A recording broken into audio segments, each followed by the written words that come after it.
If you're like me and you enjoy spending as much time outdoors as possible, then it's a fairly safe bet that some of that time is going to be spent outdoors in rainy weather. If you're interested in taking a look at the kit and equipment that I carry, that I use when it's raining, then keep watching.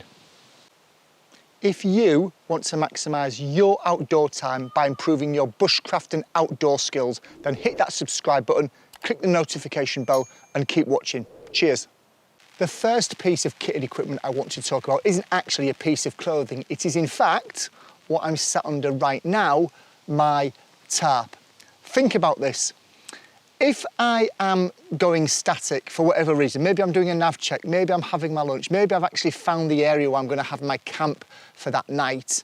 If it starts to rain, if it looks like it starts to rain, if there's a change in wind conditions and I think it's going to rain here, why would I not put the tarp up straight away to afford me a dry working area? I was in these woods 2 days ago and it was lashing down with rain. I put the tarp up but did not need to actually put on any waterproof gear.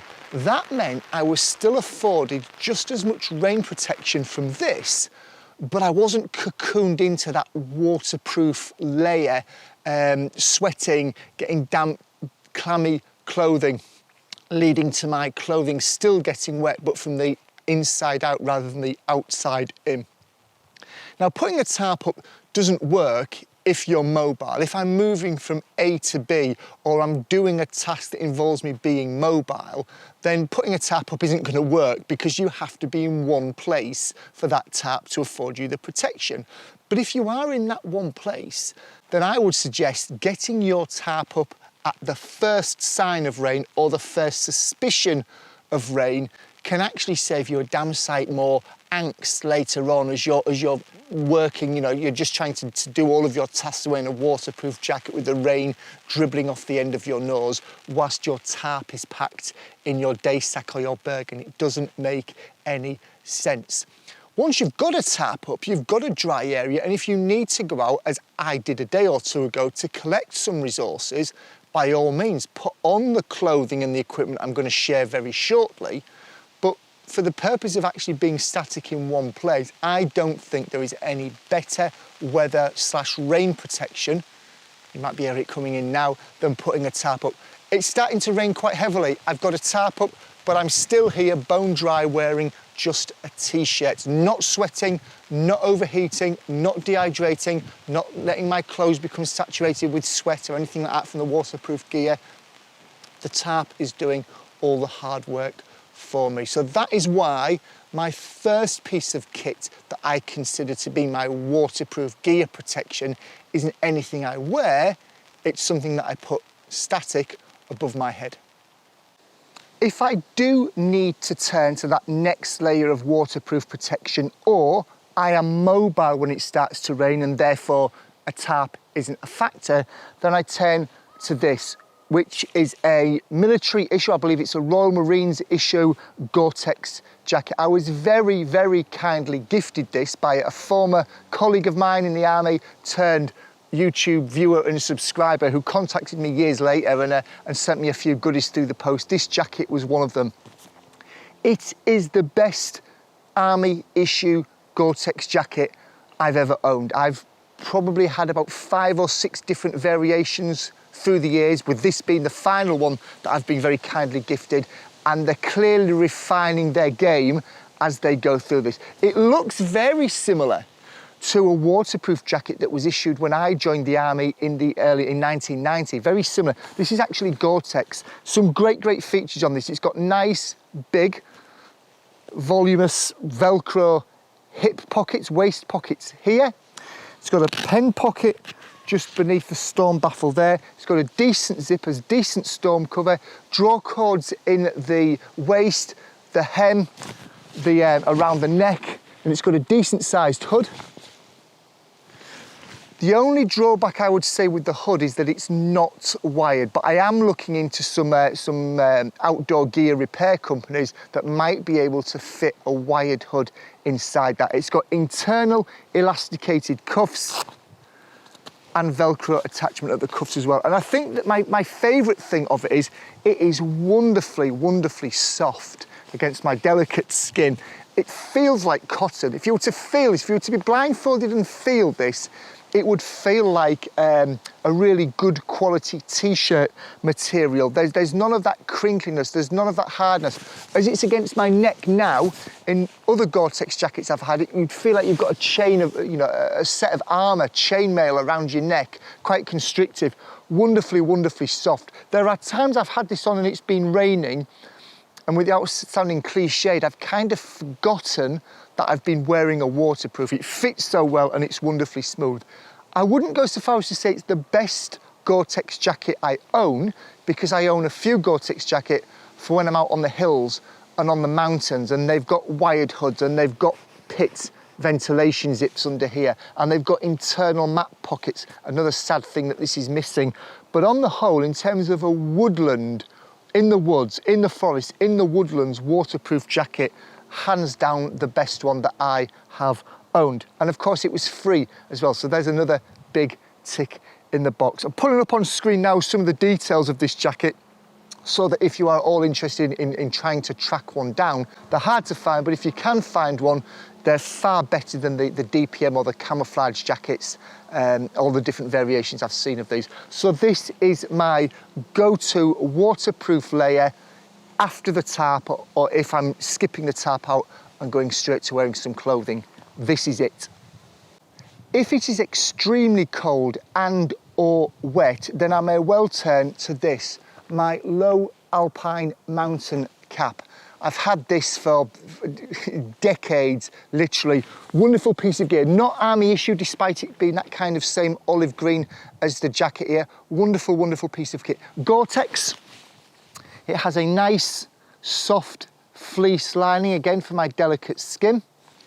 It's got a wired, peaked cap, so I can shape that around my face if it's windy conditions.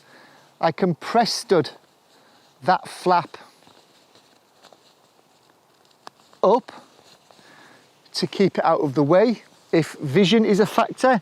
I must admit, I don't think I've ever needed to do that, but you can if you want to. And as you'll notice on the sides, it's got these drop downs, and at the back something of a high neck, but it's got these nice waterproof ear coverings here. I must admit, there are times when I wear this where I need to be wearing it because I don't want the hood up. I'm not a fan of hoods, if I'm honest. I wear them in the mountains and the hills out of necessity.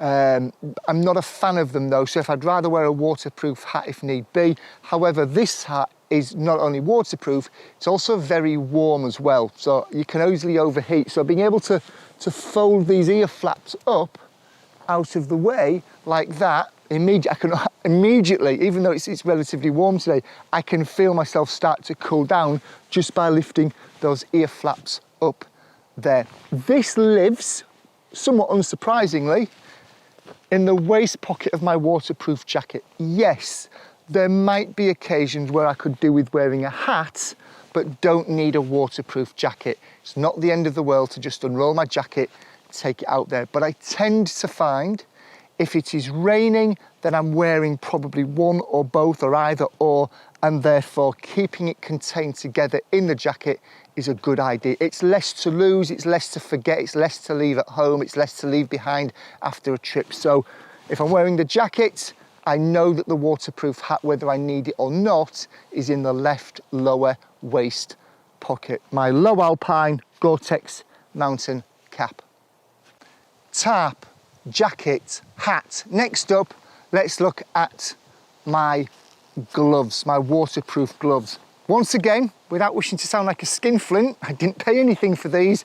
These came with me when I left the army. These are black, soft leather outer gloves. These are military issue. They're not any sort of specialised issue, or they weren't at the time back then. They have a Gore-Tex-esque liner within them. I don't know if it truly is Gore-Tex or it is a waterproof liner. What I know is that I have used these gloves and they have been visibly sopping wet. I've kind of been able to squeeze my fists and see, water pooling and drop out of them.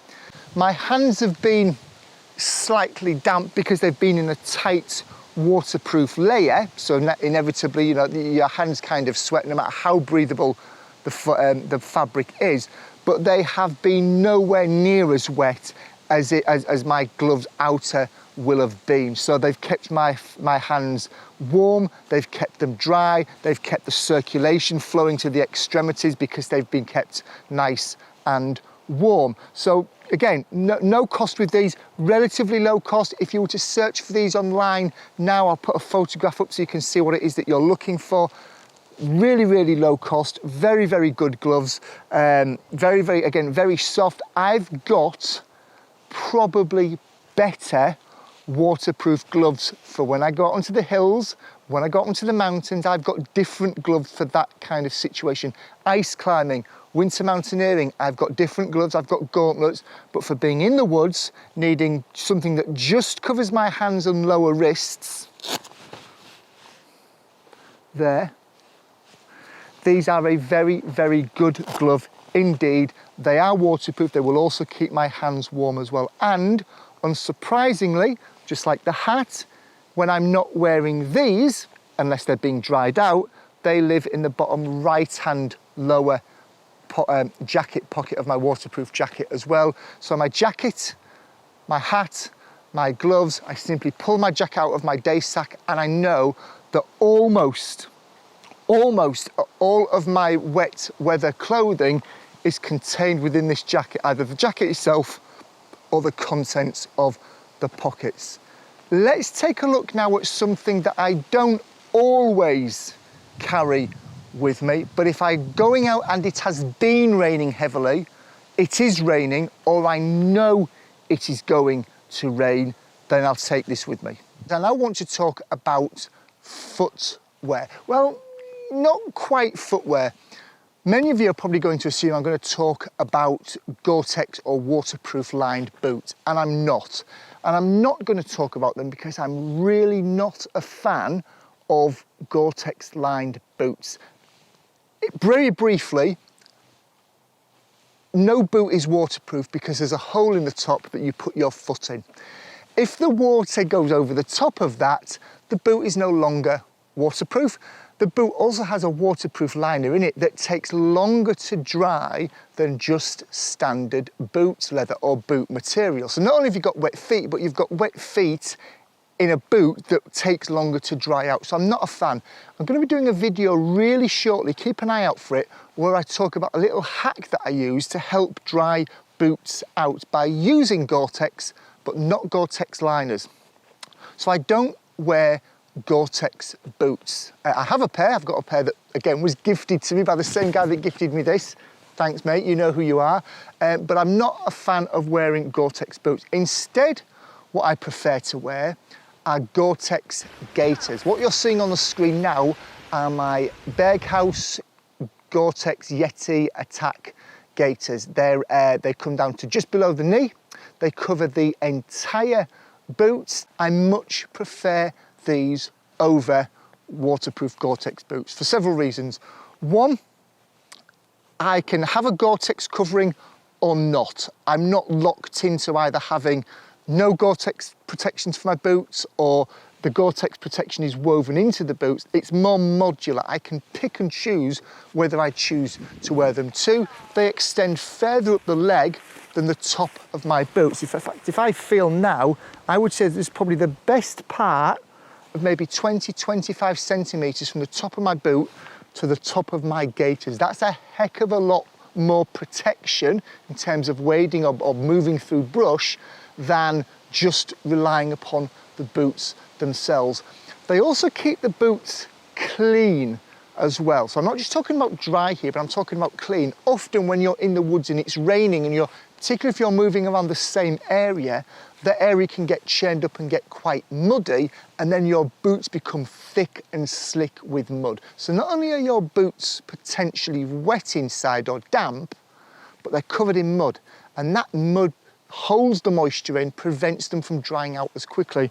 Whereas with these, I can be operating in some really boggy, quagmiry conditions.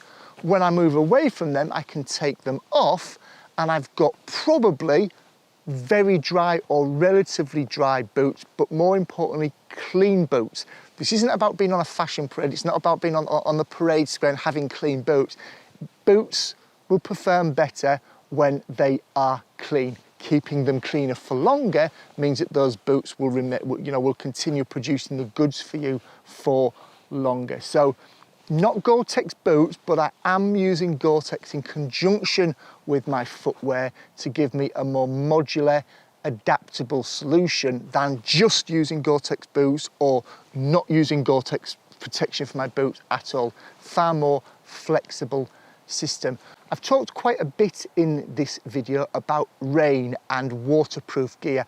Just in the top right hand corner of your screen now, I'm putting a video where I talk about the approach that I prefer when it comes to waterproofing gear. If you've not checked that video out, then do check it out. And if you're not yet a subscriber, then do consider hitting that subscribe button, bottom right hand corner of your screen. Hit the notification bell. Important update on my channel coming very shortly about the importance of hitting that notification bell, and I will see you in the woods very, very soon. Take care, stay safe and stay dry. Cheers.